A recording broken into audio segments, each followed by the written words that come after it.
Last week, JetBlue and Barclays unveiled the newest player in the premium airline credit card space in the JetBlue Premier card.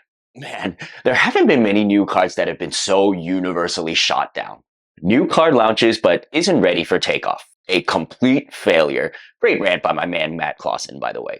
JetBlue just launched a fancy new credit card, but it's rarely ever worth it. I'd like to get into that last comment. It's rarely ever worth it, meaning that for a small handful of people, it is presumably worth it. It's my goal in this video to identify those small handful of people. I'm not going to answer the worth it question in an absolute sense, as pretty much with any card, if you spend enough on it and use enough of the benefits, you can get enough value from it to offset the annual fee. Rather, let's see if the JetBlue Premier card is worth it in a relative sense. So are you better off spending $499 to get this card rather than paying for other cards and using the multipliers, benefits, and welcome offers on those cards? Thankfully, in the US, we have a lot of options for credit cards. And so if this card is not offering something of unique value or offering something valuable of lesser cost compared to other cards, then it begs the question, why get this card? Let's get the obvious reason out of the way. You may want the JetBlue Premier card if you are a frequent JetBlue flyer. Currently, the US JetBlue card portfolio consists of this card, the no annual fee JetBlue card, the $99 JetBlue Plus card, and the $99 JetBlue Business card.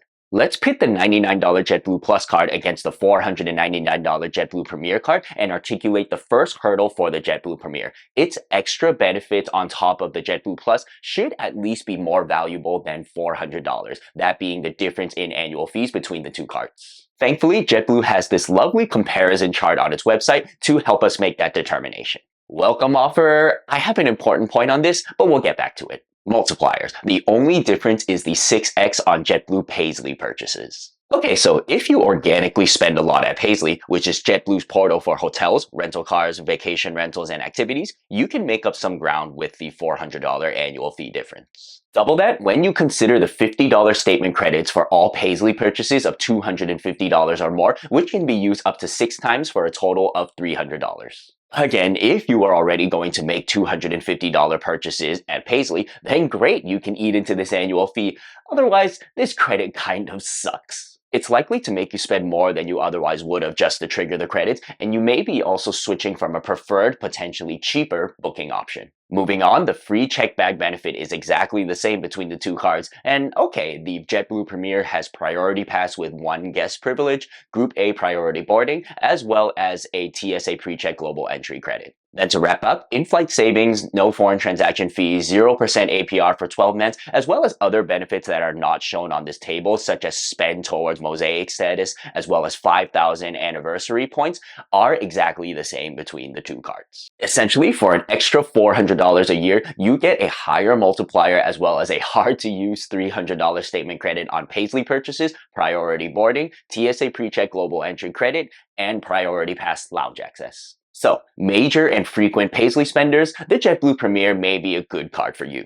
And you can certainly go to Priority Pass lounges enough times to get a lot of value. Combining all these extra benefits compared to the JetBlue Plus, sure, you can get more value than $400. But remember, we care more about relative value than absolute value. Global entry and priority pass are offered on a slew of other credit cards, many of which come with an additional set of awesome benefits for an annual fee that's not that different from $400. The $550 Chase Sapphire Reserve, global entry, priority pass, unlimited access to Chase's own Sapphire lounges, and easy-to-use $300 general travel credit, which effectively makes the annual fee just $250, and much more. The Capital One Venture X, $395, global entry, priority pass, Capital One lounges, $300 travel portal credit, 10K anniversary miles, and more. Now, one consideration is the type of priority pass access that the JetBlue Premier card has compared to these other cards. The Thrifty Traveler writes that a representative from Barclays confirmed the JetBlue Premier card's priority pass membership includes access to priority pass restaurants. While I haven't seen this point widely covered on other credit card sites, the Thrifty Traveler is a reliable and reputable source, so let's just take it as the truth.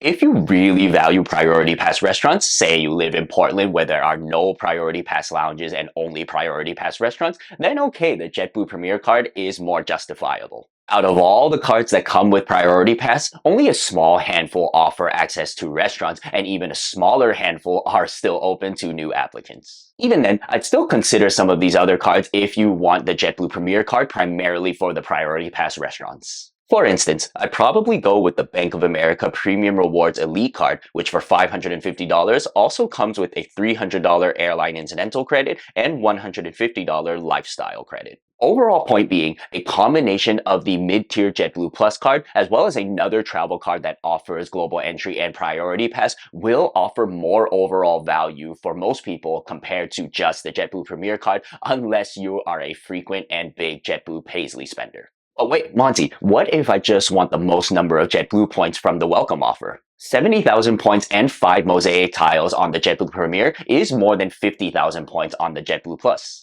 Couple things. Number one, the 5 tiles mean a lot less if you're not chasing mosaic status, and in order to get even the lowest mosaic status, you need 50 tiles, so still 45 tiles of ground to make up, which will still cost a lot of money on JetBlue type spending. Number two, on the JetBlue Premier, you need to spend $5,000 in the first 90 days, while on the JetBlue Plus, you just need to spend $1,000 in the same amount of time. The JetBlue Plus offers a much higher rate of return on your spend, 50 JetBlue points for every dollar that you spend compared to just 14 on the JetBlue Premier. If you're planning to spend $5,000, you're better off deploying $1,000 towards the JetBlue Plus to earn the 50,000 JetBlue points and the remaining $4,000 on, say, the Chase Sapphire Reserve to earn 60,000 Chase Ultimate Reward points. You know, you can transfer Chase points to JetBlue points at a 1-to-1 rate, meaning that if you really only wanted JetBlue points, that combo approach will net you 110,000 JetBlue points compared to just 70,000 on the JetBlue Premier. One more note about the welcome offer is that if you have or have had the JetBlue Plus, you are ineligible to earn the welcome offer on the JetBlue Premier, which is very unfortunate, frankly a little stupid. Thankfully, getting the JetBlue Premier bonus first, followed by the JetBlue Plus, should be a workable move. So, should anyone get the JetBlue Premier card in its current iteration? Well, yes, but from my view, it's only a tiny group of people who spend big and frequently on Paisley purchases, and maybe people who value priority pass restaurants a lot. A grim reality that we painted for this card. Frankly, I think Barclays should be ashamed of what they came up with here, or at best, they should realize that they released this card prematurely.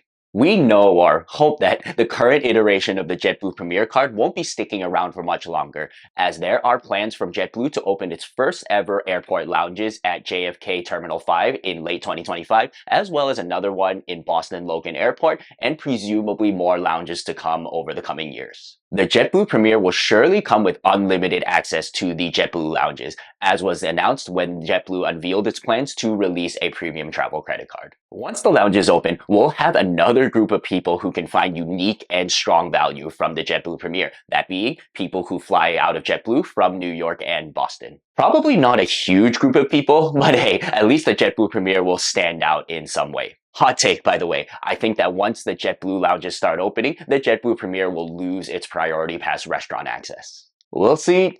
We'll see. If you've made it to this point in the video, consider liking it and subscribing to the channel. Actions that are free and easy for you, but mean a ton to this channel. And guys, let me know what you think about the new JetBlue Premier card. I had reasonably high hopes for this card, mostly because I thought that it needed to be good in order to save Barclays' travel credit card portfolio. Thankfully, I identified 2 other avenues for Barclays to pull it off, which you can hear about in this video on the screen. Thanks so much for watching this one, and here's your card nerd, signing off. I'll see you in the next one. Peace.